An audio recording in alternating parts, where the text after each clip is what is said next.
हुर बिन यजीद एक शख्स था। हुर बिन यजीद एक मुख्तसर सा लश्कर लेके उसने इमाम हुसैन को एक जगह पे रोका, फिर दूसरी जगह पे रोका, बिल आकर तीसरी जगह पे रोका। तो इमाम हुसैन ने फरमाया जगह कौन सी है? कहा हुजूर कर दो भला। फरमाया बस यही खैमे लगा, यही। हजरत सैयदा ज़ैनब ने पूछा इमाम हुसैन से कि सारे जमाने ने रोका है, ठीक है आप हक पे हैं, ये भी सब ने कहा आप हक पे हैं, पर रोका भी सब ने, आप रोके क्यों नहीं? इब्ने कसीर और इब्ने असीर लिखते हैं इमाम हुसैन रो पड़े, कहने लगे बहन मैं रुक जाता पर मैंने रात को नाना मुस्तफ़ा को ख्वाब में देखा। तो हुजूर ने फरमाया हुसैन अगर आज ये रिवाज पड़ गया ना यजीद जैसे लोगों का तो कयामत तक पड़ा रहेगा। फिर लोग कहेंगे कोई निकला नहीं था तो हमें भी निकलना, फिर लोग जालिमों के सामने गर्दनें झुकाने के आदी हो जाए। मैं कहता रहता हूं, कह रहा हूं, करबला की जंग कुफर इस्लाम की जंग नहीं, कुफर इस्लाम की जंग नहीं करबला की, क्योंकि यजीद तो बड़ा पक्का नमाजी था, खुतबा देता था वो तो। जब इमाम हुसैन रज़ी अल्लाह ताला अन्हु ने करबला के मैदान में जुमे का दिन था तो यजीद के सामने को बात करनी शुरू की, अमर बिन साद के सामने। तो अमर बिन साद कहने लगा हुसैन ज्यादा बातें ना कर, हमारा जुमा लेट हो रहा है, जंग के लिए तैयार हो, फटाफट आ। अहले बैत नबुव्वत को कत्ल करेंगे और कत्ल के बाद फिर नमाज पढ़ेंगे और फिर कहेंगे अल्लाहुम्मा सल्ली अला मुहम्मदिन व अला आले मुहम्मद, उसी नमाज में फिर दरूद भी पढ़ेंगे। ये कैसा मर्तबा है, कैसा अंदाज है, दोस्ती कातिल से भी मकतूल से याराना भी। इमाम हुसैन ने कर हुर बिन यजीद इमाम हुसैन से कहने लगा मुझे हुक्म है आपको रोकने का, आप आगे नहीं जा सकते। इमाम साहब ने फरमाया वजह? जमीन अल्लाह की है। उसने कहा आप बैत नहीं कर रहे, यजीद की हालात आपके हक में दुरुस्त नहीं है, आप नहीं जाएंगे। इमाम रुक गए। जोहर की नमाज का वक्त हुआ तो हजरत अली अकबर इमाम हुसैन के बड़े साहिबजादे उन्होंने अजान जोहर पढ़ी तो हुर बिन यजीद के लश्कर ने इमाम हुसैन के पीछे नमाज अदा की। कहा भाई तुम मुकाबले में आए हो, नमाज पीछे पढ़ते हो? कहा हुजूर मुकाबला तो तलवारों से कर रहे हैं पर हमारा दिल तो मानता है ना कि मुस्तफा का नवासा बड़ी शान वाला है। हुर बिन यजीद ने 3 नमाजें लश्कर समेत इमाम हुसैन के पीछे पढ़ी हैं, 3 नमाजें, जोहर असर और मगरिब। फिर इमाम हुसैन के सामने शराइत पेश की कि आपको यहां घेर लिया गया है, यहां आप बैत करेंगे, यहां आप जंग करेंगे, 2 ही बातें। इमाम हुसैन ने फरमाया नहीं भाई बैत तो मैं नहीं करता, इसके अलावा तुम जो कहते हो मैं करने को तैयार हूं। उसने खत लिखा, उबैदुल्लाह इब्ने ज़ियाद को एक बंदा दौड़ाया पीछे, कूफे चंद मील पे कूफा था। कहा वो नहीं मान रहे, क्या करना है? तो हुसैन इब्ने अली है, मैं ज्यादा देर उन्हें रोक भी नहीं सकता। उन्होंने पैगाम दिया हुर बिन यजीद को कि करना कुछ भी नहीं, उनका पानी बंद कर दो, ब्लैकमेल करो, खाना पानी नहीं मिलेगा, छोटे छोटे बच्चे हैं, खुद ही मान जाएंगे।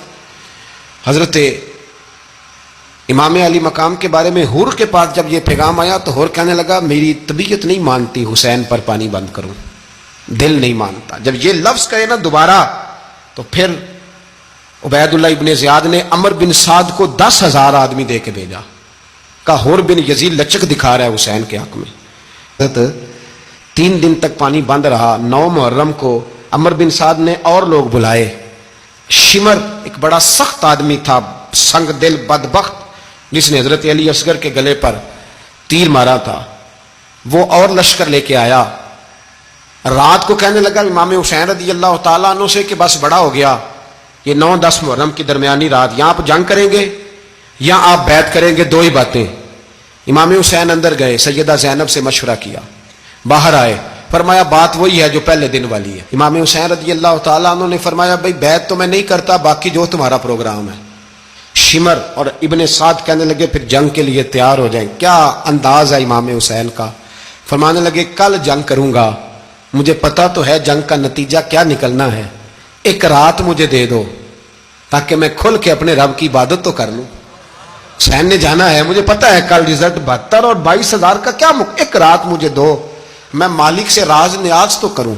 मैं गया उससे पूछूं तो सही कि मालिक मेरे वालिद भी शहीद हैं, भाई भी शहीद हैं, नाना को भी दुखों में देखा है, तो अब मेरी बारी है तो मालिक मैं हाजिर हूं, मुझे मौका तो दो, इसलिए कि मेरे नाना ने बदर में भी सारी रात इबादत की थी, सुबह मुझे मौका दो।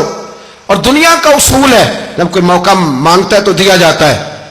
ये दोनों कहने लगे कोई मौका नहीं। हुर बिन यजीद पीछे से बोला, कहने लगा नहीं बदतमीजी ना करो, हुसैन को मौका दो, तुम्हें देना पड़ेगा। मौका दिया। हुर बिन यजीद ने फिर मिन्नत की, कहा हुजूर आप मेहरबानी करें मान जाएं। फरमाया मानने वाला खाता कोई नहीं, ये बड़ा मुश्किल। सूरज चढ़ा, 10 محرم کا دن جمعے کا وقت جناب سیدنا امام حسین رضی اللہ تعالیٰ عنہ نے ریت پر سجدے کیے، لمبے سجدے، لمبی نماز، سورۃ الشمس کی آیات دوسری رکعت میں پڑھی تو سارا کربلا گونجنے لگا. کیا انداز تکلم تھا امام علی مقام کا. نماز مکمل ہوئی تو حور بن یزید، عمر بن سعد اور شیمر سے کہنے لگے واقعی حسین سے لڑو گے؟ پتہ نہیں کون ہے. قل لا اسألکم علیہ اجرا، تم نے نہیں پڑھا الا المودۃ فی القربى، تمہاری آنکھیں بند ہیں. الحسن والحسین سید الشباب اہل جنہ، تمہیں نہیں پتا؟ کہنے لگا چپ کر، حکومت نظر آ رہی ہے. اور بن یزید کہنے لگے پھر میرا بھی فیصلہ سنو، مجھے حکومت نہیں چاہیے، مجھے جنت چاہیے. حکومت نہیں چاہیے. امام حسین کی پہلی فتح دیکھیں، اور بن یزید ایڑی لگا کے نا یزید کے لشکر سے نکل کے امام حسین کے لشکر میں شامل ہو گیا. اور پہلا شخص جس نے امام حسین کو روکا، امام حسین کے نام پر پہلا سر بھی اسی شخص نے کٹایا ہے. لیکن یزید کی قبر پہ لعنت بھی کوئی نہیں برساتا. اس کا محل تھا بہت بڑا، لیکن جب لوگ کربلا میں امام حسین کو سلام کرنے جاتے ہیں تو قدموں میں حور بن یزید کا مزار بھی بنا ہوا ہے، اس کو بھی سلامی دی جاتی ہے. اور اب ہم اکیلا حور بن یزید نہیں کہتے، ہم کہتے ہیں حور بن یزید رضی اللہ تعالی. اب ہم اتنی تعظیم کرتے ہیں اس حور کی. جناب